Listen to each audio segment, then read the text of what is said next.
400 और ये one of my friend की है, तो मैं आप उनको इंट्रोड्यूस करना चाहूँगा अपने चैनल पे। और अपने मतलब इसका ब्रीफ जो ओनरशिप इनका रिव्यू है वो ये देंगे, जिससे और भी लोग हैं जैसे जिनको बाय करनी हो ये बाइक, तो इसके हेल्प से ये मतलब एक रिव्यू ले सकते हैं कि कैसी इनकी परफॉर्मेंस है और कैसा इसका ओनरशिप है। तो प्रखर भाई आप आओ। हाय, हाउ आर यू? सो ये है हमारे प्रखर भाई। और अपने बारे में भाई अपने चैनल को मेरे बताओ, और कैसे आपने बाइक ली, क्या आप मतलब इसके बारे में फील करते हो कैसा। तो ये डिटेल्ड एक ओनरशिप रिव्यू होगा। सो पहले आप अपने बारे में बताओ। तो जैसे राहुल भाई ने मुझे इंट्रोड्यूस किया, मेरा नाम प्रखर है ना, और मैं आईटी सर्विसेज में काम करता हूँ कॉर्पोरेट में। कमिंग टू दिस बाइक की कैसे हुई, तो एज अ ट्रायम्फ मतलब हम लोग ट्रायम्फ देखते हैं कि ट्रायम्फ एज अ ब्रांड हमको ओन करना है। बहुत सुना है कि बहुत अच्छी बाइक्स होती हैं ट्रायम्फ की। तो इस सेगमेंट में क्या बोलते हैं, आप जैसे जानते हो कि ट्रायम्फ की जो बाइक्स होती हैं 5 से 6 लाख नीचे कोई आती नहीं है ना, इससे पहले तक कोई नहीं आती थी। तो फिर मैं पहले से एक रॉयल एनफील्ड ओन कर चुका था, तो मेरे को एक ऐसा ब्रांड चाहिए था ना कि जो मैं एक प्रीमियम ब्रांड में मुझे स्विच करना था। That's why I chose this cycle. अगर भाई अब पहले स्टार्ट करते हैं उस चीज़ के बारे में, जैसा कि कोई भी एक बाइक लेता है तो उसको सबसे पहले एक अपना कंफर्ट देखता है वो, मतलब स्टाइल वगैरह तो देखता ही है, लेकिन अब अगर बात करें कंफर्ट की, तो जैसे अर्गोनॉमिक्स जिसको हम लोग कहते हैं, तो आप क्या फील करते हो इसकी। पहले बात करते हैं फ्रंट सीट के बारे में। तो फ्रंट सीट मतलब बहुत सही है एज सच। मेरे को अभी मैंने क्या बोलते हैं इतनी चलाई है, कोई दिक्कत नहीं है एज सच कंफर्ट के मतलब मामले में, तो इतना दिक्कत नहीं हो रही है मुझे।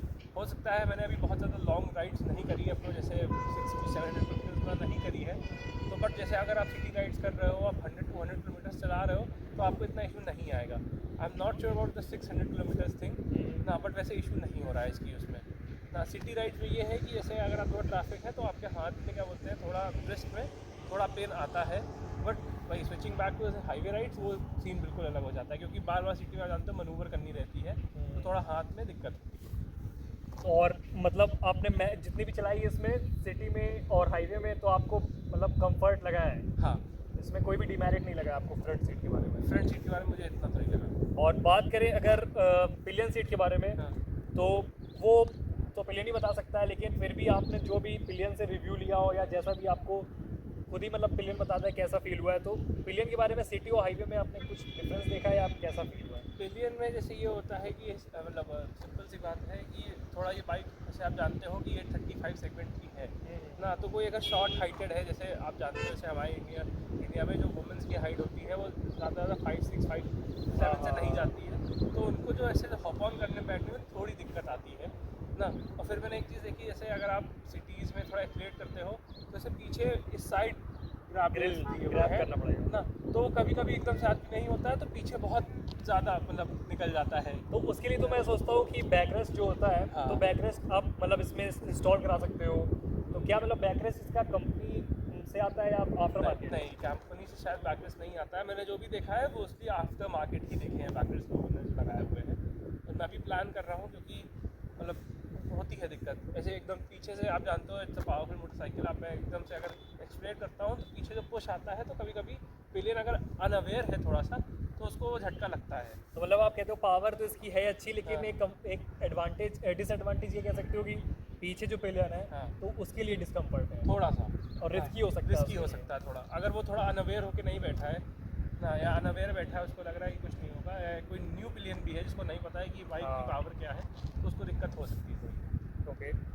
और अगर बात करें इसके कंसोल के बारे में, तो हैंडल बार आपको मतलब पोजीशनिंग और उसके जैसे आपने सिटी में चलाई है, हाँ। तो मतलब कोई रिस्क में पेन या हाईवे में आप क्रूज़ करते हो, तो उसके बारे में आप क्या कहना चाहोगे? रिस्ट में पेन होता है, मैंने पहले बताया था कि ऐसे सिटी में मनूवर करने में थोड़ा रिस्ट में पेन आता है। हाईवे पे ये चीज़ नहीं होती है, ओके। क्योंकि आप एक स्ट्रेट प्रोजेक्शन चलते चले आ रहे हो, आप आराम से रिलैक्स फेज में हो, कोई दिक्कत नहीं होती है। सिटी में आपको थोड़ा मतलब दिक्कत होती है उस हिसाब से। और इसके जो लीवर्स वगैरह हैं वो एडजस्टेबल है कि बाय डिफ़ॉल्ट जो सेट है वही है? नहीं, एडजस्टेबल नहीं है। एडजस्टेबल नहीं है। इस मॉडल में नहीं आते हैं, शायद अभी जो नई स्पीड 400 आई उसमें एडजस्टेबल लेवल्स है। हाँ, स्पीड 400 में मैंने अभी लेटेस्ट रिव्यू बनाया था। हाँ। तो मतलब इसमें आपको लगता है कि एडजस्टेबल लिवर्स होने चाहिए, इतना मतलब प्राइसी अगर बाइक है और ट्रायम्फ की ब्रांडेड बाइक है, तो आपको लगता है लिवर्स एडजस्टेबल होने चाहिए? होने चाहिए इस तरह के बेटर ऑप्शन। मतलब ऐसा कोई बहुत ज़्यादा इशू नहीं है कि है, मतलब ऐसा नहीं है कि वो है तो मतलब मेरा काम नहीं चल रहा है। हाँ। होगा तो मतलब एक ये होता है कि मैंने इतनी प्रीमियम बाइक ओन करी तो ये एडिशनल फीचर होना चाहिए, बट एज ऑफ दैट नहीं है। मतलब लेकिन जैसे जो भी हो, जिसके मतलब थोड़े छोटे हाथ हो, स्मॉल फिंगर्स हो, तो ग्रैब करने में उसको हाँ। प्रॉब्लम हो सकती है, तो ये उसके चीज़ लिए होता है। मतलब एडजस्ट कर दो लीवर को तो उसके साथ छोटा हो जाएगा। बस तो ये इसका एड ऑन फीचर हो सकता है। बात करते हैं इसके कंसोल के बारे में।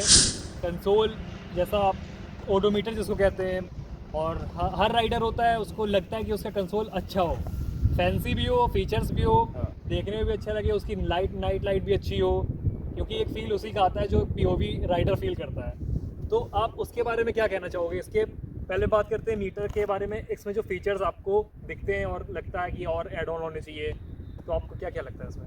जैसे इसकी जो नीडल है, मतलब ये सब्जेक्टिव हो सकता है, लोगों को पसंद है कि मतलब हाँ। डिजिटल होना चाहिए या एनालॉग होना चाहिए। मुझे पर्सनली ये एनालॉग ज़्यादा अच्छा लगता है, ठीक है। मतलब बट ये है कि लोग, बहुत सारे लोग कहते हैं, आजकल देख रहे हैं ऐसे नई बाइक्स हैं तो मतलब डिजिटल मांग रहे हैं, but personally I feel analog is much better. और जैसे हम लोग देखते हैं इसमें एक इशू क्या बोलते हैं थोड़ा सा ये है कि इसका जो फ्यूल इंडिकेटर मीटर है वो थोड़ा सही नहीं है, मतलब एक्यूरेट नहीं है। उतना एक्यूरेट नहीं है ना, ये एक थोड़ा इसका डिसएडवांटेज है। अदरवाइज इसमें सारी चीज़ें आपको मिलती हैं। ये क्या बोलते हैं, आपको दिखाता है माइलेज ना, और ये एम्प्टी टू टैंक दिखाता है वैल्यू कि कितनी आपकी बाइक और जा सकती है ना।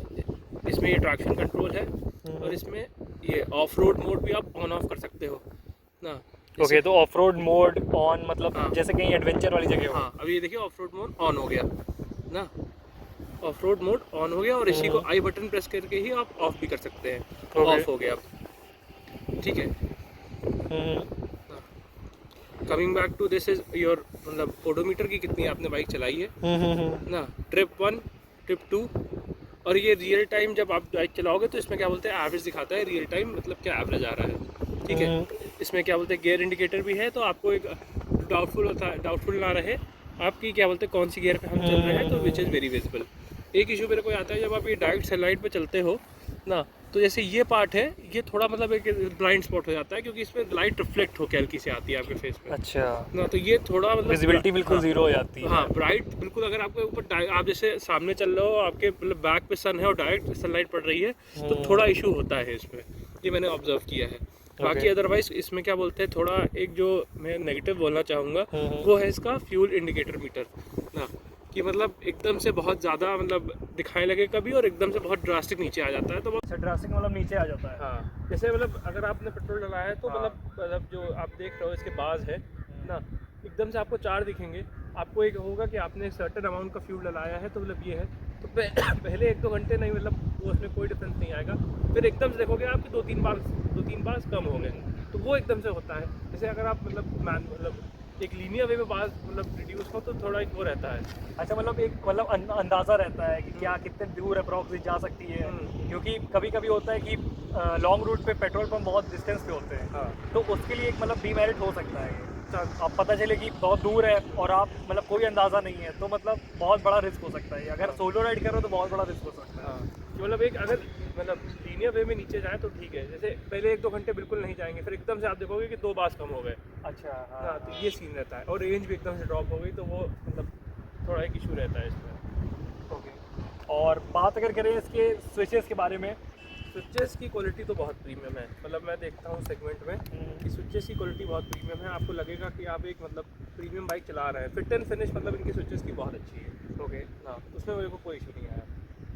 और ऐसा आपको मतलब ऐसा कोई, जैसे इस सेगमेंट की और भी बाइक्स होती हैं, तो मतलब 400 सीसी ले लो, तो आपको क्या लगता है कि इसमें वो फीचर मिस हो रहा है जो और में है, या ऐसा एड ऑन फीचर आपको लगता है कि इस सेगमेंट में मतलब इतने प्राइस में होना चाहिए इसमें?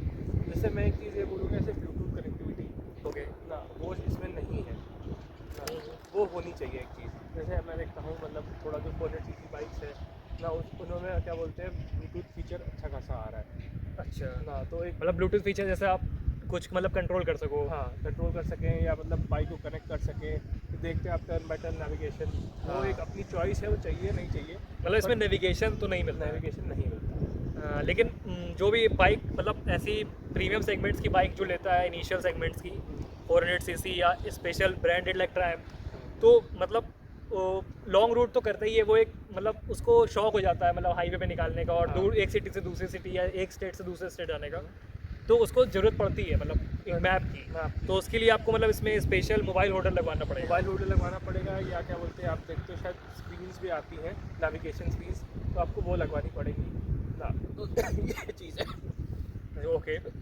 और मतलब इसमें चार्जिंग पॉइंट है है। ना, ओके। आप देख सकते हो ये USB चार्जिंग पॉइंट है ना।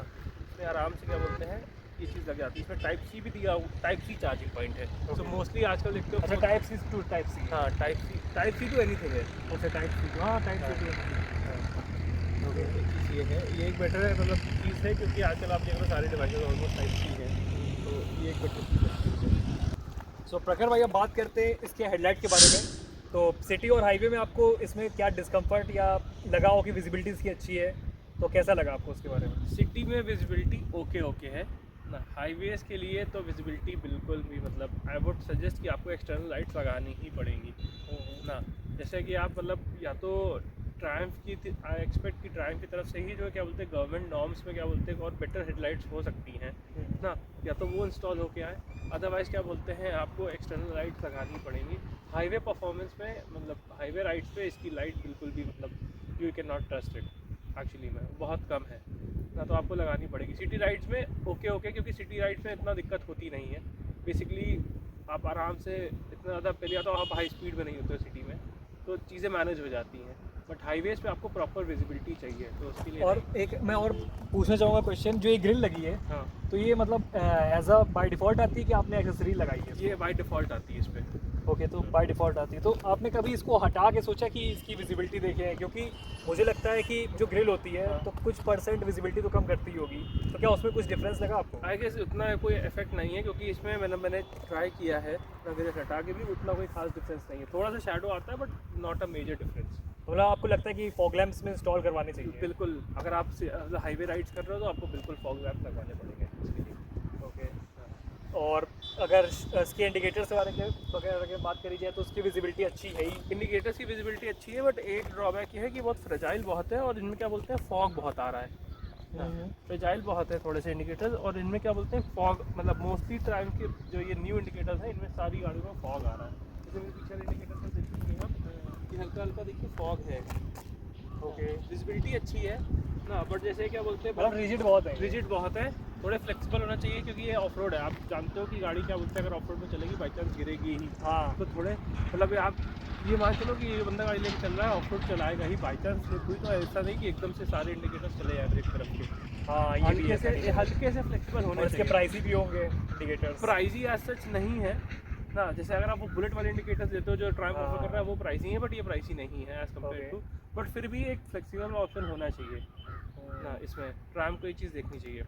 ओके। और अगर इसके बात करें मतलब सस्पेंशन के बारे में, तो जैसे फ्रंट सस्पेंशन सब जानते हैं कि ट्रायम्फ यूएसडी देता है, हाँ, और पीछे तो इसका मोनो शॉक है। शॉक है। तो आपने मतलब उसके बारे में मैं भी मतलब थोड़ा बहुत जानता हूँ कि जो यूएसडी होता है तो जो स्टेबिलिटी होती है उसको और इंक्रीज़ कर देता है। टायर भी इसके मोटे हैं तो स्टेबिलिटी 2+ पॉइंट मिल गया कि यूएसडी भी है, और उसके बाद इसके टायर भी मोटे हैं तो ग्रिप भी बनेगी और कॉर्नरिंग में भी और अच्छा परफॉर्मेंस मिलेगी, तो कॉन्फिडेंस बढ़ेगा एक राइडर का। और ब्रेकिंग भी और मतलब इनहेंस हो जाती है, क्योंकि यूएसडी में जो है कैलिपर्स और टाइट टू क्लोज आ जाते हैं, क्योंकि मेन एरिया तो उसने ऊपर कवर कर लिया और नीचे वाला और पास आ गया। तो आपने मतलब सस्पेंशन के फ्रंट के बारे में कैसा फील करा? ना, मैंने बाइक ये इसीलिए ली थी क्या बोलते हैं, क्योंकि इसमें मेन चीज़ है कि आप जानते हो इंडियन रोड्स की हालत क्या है अदर दैन हाईवेज ना। तो मैं चाहता था कि मैं अगर ऐसे नॉर्मल सिटी राइड्स कर रहा हूँ, जैसे पॉट होल्स भी आ रहे हैं या थोड़ी ख़राब सड़क भी आ रही है, तो मेरी राइड एकदम फ्लश होनी चाहिए। मुझे ये सोचना नहीं है कि मैं एकदम धीमे धीमे गाड़ी निकालूँ। I can just go on at any speed, like any optimum speed, like 40 में निकल जाऊँ, मेरे को दिक्कत ना हो। मेन रीज़न था मेरा क्या बोलते हैं ये लेने का मतलब बाइक, क्योंकि इसके सस्पेंशन आप देख रहे हो अच्छा खासा ट्रैवल है। आगे शायद 170 आगे है, और मतलब ऐसे पीछे वाला मुझे ढंग से एग्जैक्टली याद नहीं आ रहा नंबर्स पे, बट वो आप क्या बोलते हैं राहुल भाई से पूछ लेना ना, मेरे को ढंग से याद नहीं आ रहा क्या सस्पेंशन ट्रैवल है अभी। बट ओवरऑल सिटी और हाईवे राइड्स पे मतलब सस्पेंशन का कोई इशू नहीं आया मुझे अभी तक ओके ना। ओके। तो मतलब मेन आपको सस्पेंशन मतलब जैसे पीछे मोनोशॉक है तो उसमें आप जैसे गड्ढे आ जाते हैं कभी कभी, हाँ। तो उस पर कोई प्रॉब्लम आपको फेस नहीं करनी नहीं पड़ेगा। ऐसे कोई प्रॉब्लम नहीं फेस करनी पड़ती मुझे। लेकिन मेरा एक क्वेश्चन है, क्योंकि ट्रायम्फ एलॉय व्हील दे रहा है हाँ। और इसका अप्रॉक्स आपने 185 नेट वेट बताया after fuel full tank up, so तो उसमें आपको मतलब जैसे सपोज अचानक कोई गड्ढा आ जाता है, जैसे इंडिया रोड्स है, डेवलपिंग नेशन है, तो सडन आ जाता है, कभी हाईवेज में भी आ जाता है, बहुत बड़े हाईवेज में भी आ जाता है, तो उस एलॉय में मतलब आपको कोई बेंड या कोई भी क्रैक ऐसा कुछ मतलब disadvantage दिखा आपको? अभी तक तो मेरे साथ ऐसा नहीं हुआ है टू बी ऑनेस्ट। Okay. ना जितने भी पॉट होल्स आए हैं मतलब एकदम ग्लाइड करके निकल जाते हैं। बहुत ही बड़ा पॉट होल है तो बात अलग है, अदरवाइज क्या बोलते हैं मेरे को ऐसा इशू नहीं हुआ है कि मेरा रिम क्रैक हुआ है या कुछ ऐसा क्रैक हुआ है। फिलहाल तो अभी ऐसा कुछ नहीं है मेरे साथ। अच्छा भाई, इसके आप कैसा फील करते हो? इसके पहले बात करते हैं फ्रंट ब्रेक्स के बारे में, तो उसकी पावर, उसकी स्टेबिलिटी और उसकी मतलब क्या कॉन्फिडेंस फील करते हो आप उसके बारे में? देखिए अभी तो जैसे इसमें क्या है, जो इन्होंने पर्पस से बाइक बनाई थी ना, फ्रंट ब्रेक से कि बंदा ऑफ रोड करेगा तो उतनी हार्ड ब्रेक्स नहीं है ना, जो कि मतलब जेन्युइन भी है। बट जैसे आप देखते हो मोस्टली बंदा ऑफ रोड कितना करना जाता है, मोस्टली जैसे आप ये ऑफ रोड करने जाओगे तो पहले आप हाईवेज पे जाओगे ना, तो उसमें मेरे को एक ही ड्रॉबैक होता है, ब्रेक्स बहुत अच्छी हैं तो नो डाउट, बट जैसे आपको मतलब पूरा ब्रेक लीवर ऐसे प्रेस करना पड़ता है तो मतलब ज़्यादा मतलब वो होता है। पर इसमें से शायद ऑर्गेनिक सिंटेड ब्रेक पैड्स आते हैं ओके। ना। अगर आप इसमें स्पीड की क्या बोलते हैं ब्रेक पैड लगाएंगे जो ऑर्गेनिक है, तो क्या बोलते हैं बहुत अच्छी ब्रेक बाइक हो जा रही है। बहुत ज़्यादा डिफरेंस नहीं है, शायद 400-500 रुपये की मतलब ब्रेक पैड है, बट आपको परफॉर्मेंस और भी ज़्यादा बेटर मिलेगी। जैसे आपको पूरा लेवर प्रेस करना पड़ रहा है, वो आपकी क्या बोलते हैं थोड़ा हाफ लेवर में ही आपको वो पूरी परफॉर्मेंस दे देगा। तो मतलब आप कहना चाहते हो कि मेन इसकी पावर आपको रियर डिस्क ब्रेक में ज़्यादा अच्छी लगी है? हाँ, दोनों पर वाइब्री है। हाँ। ओके, सो उस पर आपको कोई भी मतलब इशू नहीं लगा। और ब्रेक पैड्स आप मतलब कुछ एक्सपीरियंस है कि कब तक मतलब आप चेंज करा सकते हो, या कैसा इसका प्राइसिंग रेंज है ब्रेक पैड वगैरह का? ब्रेक पैड मैंने बताया जैसे अभी भाई 500 to 600 है ब्रेक पैड। आप ऑन एन एवरेज आप जैसे आप लॉन्ग राइड्स पे जा रहे हो तो एक बार चेक करा लिए, जैसे आप 3.5 मतलब 3.5 से 6,000 के बीच में आराम से चेंज करा सकते हो, डिपेंडिंग अपॉन योर ब्रेक। कि आप बहुत ऐसे एक्सट्रीम हार्ड ब्रेकर हो या आप नॉर्मल ब्रेक्स लगाते हो, तो डिपेंड्स कि मतलब वो कैसे वीर एंड टेयर है आपकी ब्रेकिंग के हिसाब से। ओके। और अगर बात करें इसके चेन के बारे में, तो आपने जैसे अप्रॉक्स 1500 किलोमीटर चला लिया है, तो आप कब इसको ल्यूब करते हो? तो आप कैसा बताना चाहोगे कि इसके मेंटेनेंस आप कैसे करते हो? क्या टिप्स या आप कुछ शेयर करना चाहोगे? मैं तो ये कहूँगा कि मतलब ऑलमोस्ट क्या बोलते हैं हर मतलब 2-2.5 हज़ार के बाद आप चेन ल्यूब कर लीजिए। जब 2-2.5 हज़ार के बाद आप हाँ। कराते हो? ओके। तो मतलब आपने जब से इसको बाय करा ल्यूब नहीं करी है? नहीं, एक बार जो सर्विस हुई थी तब मतलब की थी। मोस्टली मैं ऐसे संडे राइड्स को निकालता हूँ इसकी, तो अभी थोड़ी चेंज करा रही है। बट मोस्टली ऐसे आप मतलब एक वो होता है कि आप देख रहे हो कि नहीं मेरी चेन बहुत ज़्यादा ख़राब होगी, मैं अपने एक्सपीरियंस से 2,000 रुपये कराता हूँ, 2-2.5 हज़ार रुपये कराता हूँ। और मतलब कौन सा आप यूज़ करते हो ब्रांड? कोई पर्टिकुलर है कि कोई भी? मैं पर्टिकुलर ऐसे कोई मोटूल का क्या बोलते हैं एक आता है ब्रांड, C1 C2। हाँ वही यूज़ करता हूँ। सो प्रकार अब बात करते हैं इसके इंजन के बारे में, तो इंजन इसकी कैपेसिटी कितनी है सीसी? जैसे अब तो 399 सीसी है ऑलमोस्ट। ओके। ना पावर 40 PS की देता है। तो मेन चीज़ ये था कि मतलब मैंने 400 सीसी में जब बहुत सारी बाइक्स जैसे आप जानते हो जैसे 350 हो गई, बहुत 50 सीसी का अंतर है, वो ज़्यादा डिफरेंस नहीं है। बट जो एक इंजन पावर होती है ना कि ऑलमोस्ट 400 सीसी में आपको 40 PS की पावर मिल रही है, वो भी विदाउट एनी बोर्ड, जिसमें बोर्ड नहीं आते हैं बता दूँ आपको। प्रॉपर स्टार्टिंग से ही पूरी पावर मिल रही है, तो वो बहुत एक मज़ा आती है। आप इसे ट्रांसफर करना चाहते हो कि आप जैसे बिल्कुल एंट्री लेवल पे आप चाह रहे हो बाइकिंग करना, तो 40 PS की पावर आपके लिए मोर देन इनफ है, सिटी के लिए भी और हाईवे के लिए भी। मतलब आप एक एंट्री कर सकते हो कि आपको एक बाइक चाहिए जो पावरफुल है, तो ऑन एन एवरीडे बाइक तो मैं नहीं कहूँगा क्योंकि थोड़ा एवरेज नीचे आता है इसका, बट ओवरऑल परफॉर्मेंस और इसकी पावर में मुझे बिल्कुल भी कोई मतलब। पहली सर्विस कितने किलोमीटर्स में कराई थी और क्या रिकमेंड करती है ब्रांड? पहले सर्विस ऑलमोस्ट मैंने 800 किलोमीटर कराई। कितना कॉस्ट आया था? सर्विस कॉस्टिंग ऐसे 2400 ही आई है, एक्सक्लूडिंग लेबर चार्ज? हाँ including labour charge sir. Including मतलब कि ट्रैम्प मतलब वो ये फीचर नहीं देता है कि आप ये मतलब labour charge without 5 service free होती है जैसे, तो उसमें लेबर चार्ज इंक्लूड नहीं होती है। हाँ, तो इसमें इंक्लूड होती है? इसमें नहीं, इस बार शायद नहीं इंक्लूडेड थी। ओके, हाँ, मैंने क्योंकि हर कंपनी मतलब 4-5 सर्विस फ्री देती है जिसमें हाँ, लेबर हाँ। चार्ज इंक्लूड नहीं होता है। इसमें नहीं थी क्या बोलते हैं ये चीज़, बट ओवरऑल 2400 का क्या बोलते हैं मेरे को आया। अच्छा, तो 2400 था विदाउट लेबर चार्ज। हाँ, तो अब बात करते हैं भाई इसका एवरेज कितना निकलता है सिटी में? पहले बात करते हैं। सिटी में भाई एवरेज तो आप मान के चलो कि 20 से 22 के आएगा। 20 से 22 का एवरेज इन 22 सिटी। average, हाँ। और अगर बात करें हाईवे में, हाईवे पे जैसे मैंने बोला कि जैसे आप अगर 80 to 100 चूज़ कर रहे हो तो ये आपको 30 प्लस एवरेज दे देगी। 30 प्लस। 30 प्लस एवरेज दे देगी। बट क्या बोलते हैं, जैसे अगर आप 100 के ऊपर जाते हो, सेम एवरेज आपको क्या बोलते हैं 25 से 28 आ जाता है। ओके, हाँ। 25% हाँ। का फ्यूल टैंक कैपेसिटी कितना आपने बताया? 13 लीटर्स है। 13 लीटर। ओके, सो मैं ये पूछना चाहूँगा कि जैसे 400 सेगमेंट में और भी बाइक्स होती हैं, मतलब रेंज ऊपर नीचे हो सकती है, वो अलग बात है। 400 सेगमेंट में जैसे गोरिल्ला हो गई, स्पीड 400 भी आती है, हाँ, हाँ। स्क्रैम तो ये आप लिए हो, तो उस सेगमेंट में आप क्या, मतलब क्यों आपने यही चूज़ करी है, और आप कैसा मतलब चाहते हो कि ऑडियंस में भी जो आप कैसा रिकमेंड कर सकते हो कि जो सूट करे वो इसको ले, तो आप उसमें क्या रिकमेंडेशन दोगे अपनी? देखिए, मेरा ये लेने का मतलब पर्पस ये था कि जैसे मैंने पहले भी वीडियो में बताया था कि I want a bike which can just glide over pot holes ना, कि उसमें मतलब अच्छी खासी, और मैं थोड़ा बहुत ऑफ रोड भी कर पाऊँ, कि मैं कहीं भी इसको लेके जा रहा हूँ कि मतलब मेरे के अंदर ये ना लगे कि oh my bike is not capable of it doing it. तो मैंने इसलिए ली। सेकेंडली, मैं पहले से एक रॉयल इनफील्ड ओन करता था। I have other option also, कि रॉयल इनफील्ड भी देखी मैंने, होंडा भी देखी और एक दो बाइक्स देखी ना। रॉयल इनफील्ड में पहले से ओन करता था, तो I didn't want to go in Royal Enfield ना। 2 गोरिल्ला उनकी हिमालयन अच्छी है ना, नो डाउट वो बट मेरा उधर जाने का मन नहीं था। हिमालयन थोड़ी बल्की हो जाती है सिटी राइड्स के लिए, no it's a very good highway cruiser ना, बट मेरे को उधर जाने का मन नहीं था ना। फिर एक चीज़ ये आई कि पावर टू वेट रेशियो ना, तो जैसे आप रॉयल इनफील्ड में देखते हो, जैसे वेट ज़्यादा रहता है। वेट ज़्यादा रहता है, फिर उतनी पावर नहीं है, उतनी पेपी बाइक्स नहीं है कि मतलब आप एकदम एक्सीलेटर लो आपको लगे ओ हो मज़ा आ गया एकदम ना।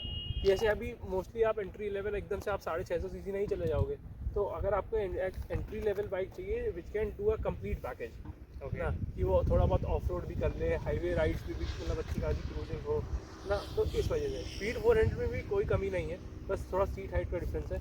अगर आपकी हाइट, जैसे मैं 5'8" हूँ, तो मेरे 5'8" हूँ और शूज़ मिला के 5'9" हो जाता है, तो मेरे पैर हल्के से टिप्टो होते हैं, बस एज़ कम्पेयर टू लाइन भाई अपने बैठ के देखा था। हाँ। आपके मतलब पूरे फार्म आ रहे थे। हाँ एकदम प्लांटेड आ रहे थे। तो आपकी हाइट अगर 5'7" से नीचे है, तो 5'7" तक भी है तो भी आप ये बाइक मत लो, आपको थोड़ा डिस्कम्फर्ट होगा मैनूवर करने में इसको। ठीक है, आप चला लोगे कोई दिक्कत नहीं, बट आप सोचो कि एकदम से आप खड़े होकर इसको मैनूवर कर लो तो आपको थोड़ा नहीं अच्छा खासा डिस्कम्फर्ट फील होगा ना। उसके लिए आप स्पीड 400 पे आ सकते हो, ठीक है।